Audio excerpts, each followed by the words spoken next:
ఏంటి దేవర ఎక్స్పీరియన్స్ ఏంటి? Oh! That was a wonderful experience. Kottala Siva sir first time నాకు story చెప్పినప్పుడు కూడా ఒక ఎక్సైటింగ్ స్టోరీ అని అనిపించింది.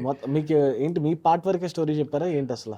లేదు. యాక్చువల్లీ నాకు ఫస్ట్ టైమ్ వెళ్ళినప్పుడు ఇలా ఉంటది అని ఫస్ట్ హాఫ్ వరకు ఇది ఉంటది అని ఎండ్ చేసేసారు. ఫస్ట్ హాఫ్ వీళ్ళందరూ సముద్రంకి వెళ్తారు. అక్కడ ఇలా అవుతుంది. దేవర వచ్చి వీళ్ళందరినీ అటాక్ చేస్తాడు అన్నట్టు చెప్పారు. ఫస్ట్ హాఫ్ ఇలా ఉంది, సెకండ్ హాఫ్ ఎలా ఉంటుంది అని మనం అనుకున్నాము.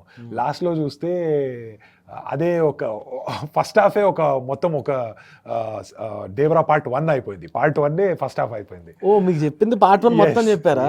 పార్ట్ 1 మనకి ఫస్ట్ హాఫ్ అన్నట్టు చెప్పారు.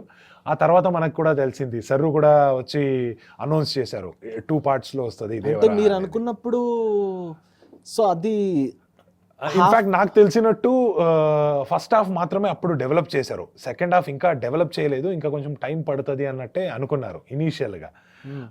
చూస్తే లాస్ట్లో ఫస్ట్ హాఫే పార్ట్ 1 అన్నట్టు అయిపోయింది. సో ఇప్పుడు ఇంకా స్క్రిప్ట్ వర్క్ చేస్తున్నారు. పార్ట్ 2ని ఇంకా వేరే లెవెల్లో తీసుకురావాలి అనే ఒక థాట్లో చేస్తున్నారు అని నేను కూడా విన్నా అసోసియేట్ డైరెక్టర్స్ డైరెక్షన్ డిపార్ట్మెంట్ నుంచి. So it is going great అన్నట్టు నాకు కూడా తెలిసింది.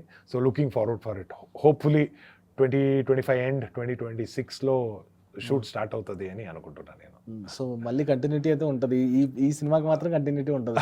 ఎస్, నేను ఎదురు చూస్తున్నా. లెట్స్ సీ స్టోరీ ఎలా మారుతుందో, కొరటాల శివ సార్ ఎలా అనుకుంటారో ఏంటి అని చూడాల్సి వస్తుంది. ఎన్టీఆర్ గారితో సీన్స్ పడ్డాయి కాబట్టి ఎస్ మంచి సీన్స్ పడింది సార్తో కూడా. And it was a very good experience. సార్తో చేసినప్పుడు వాళ్ళు ఎలా చేస్తారు, సర్ వన్ టేక్ ఆర్టిస్ట్ అని చాలా ఫేమస్. అది డైరెక్ట్గా చూడడానికి ఒక ఆపర్చునిటీ మనకు దొరికింది.